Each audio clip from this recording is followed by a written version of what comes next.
Hello, Dr. James Bogash, expert in health and longevity, and as the author of a book on migraines, as well as a practicing chiropractor, this particular study really hits home, and it probably resonates better with me than most of the headache articles that we have seen.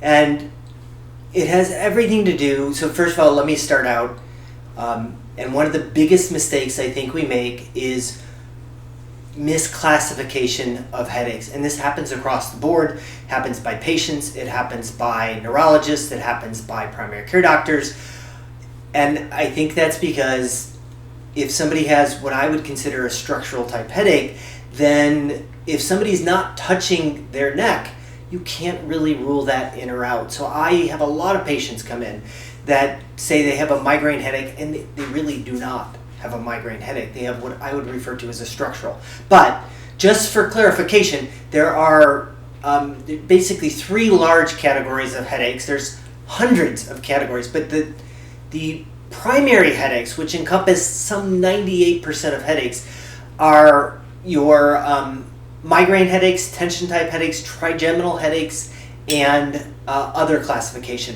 Of those, migraines and tension type headaches, or what I would refer to as structural headaches, dominate the list. And for me, anybody that comes in that's having pain, usually on both sides of the head, because migraines by definition are a single side of the head, but especially if they're coming from back here, they have neck pain associated with those are not migraines. Migraines are more of a problem with the blood vessels and the health of the brain tissue itself.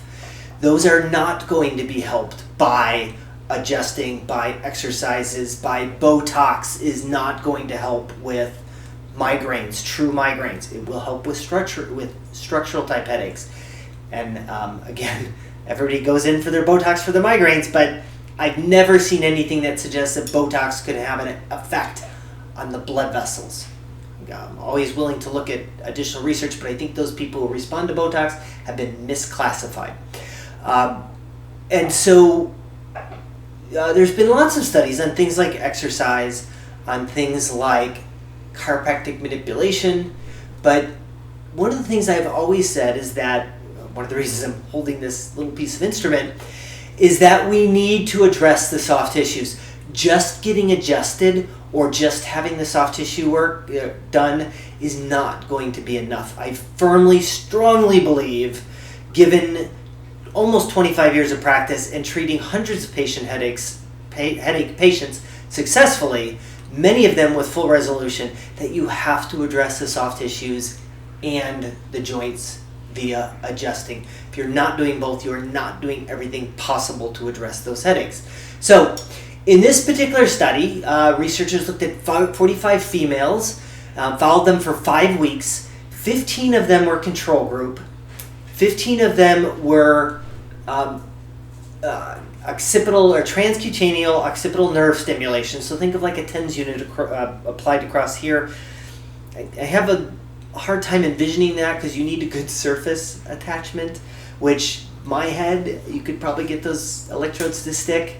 But they managed to do it in the study. I don't know if they shaved a portion of the head, but TENS unit, certainly not an issue at all. But the other group, the other 15 people, they did ASTIM, so instrument-assisted soft tissue manipulation, which is why I'm holding this particular instrument, which is Graston, which I feel is one of the pinnacles. It was one of the first ones around, and I've been doing this for a long time, and there's a huge learning curve about knowing what to do and not to do. That being said, the results of the study, everybody got neck exercises that they were supposed to do daily.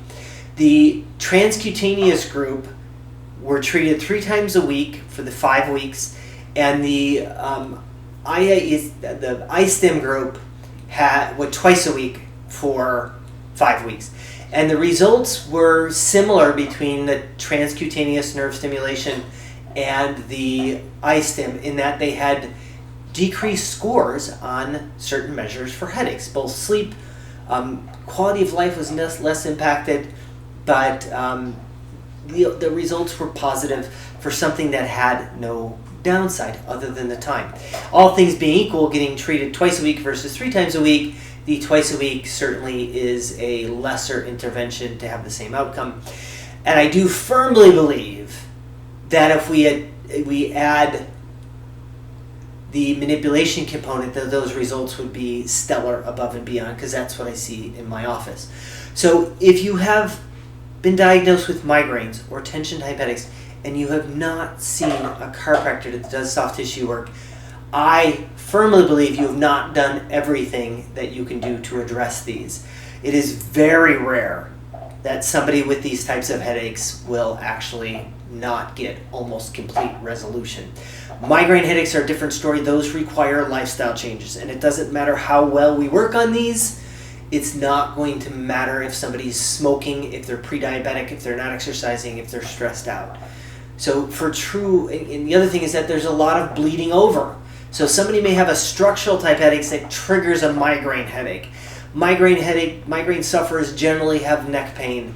So there's a lot of bleeding, and that's one of the things that I feel that most headache sufferers do not see providers that fully understand the entire breadth of what contributes to headaches. Again, my opinions are biased, but that's because that's what I do and that's what I treat and the results that I've seen. As always, I'll post a link to this particular study in the description. Make sure you like this video, share it with somebody who you think needs the information, and subscribe to the channel.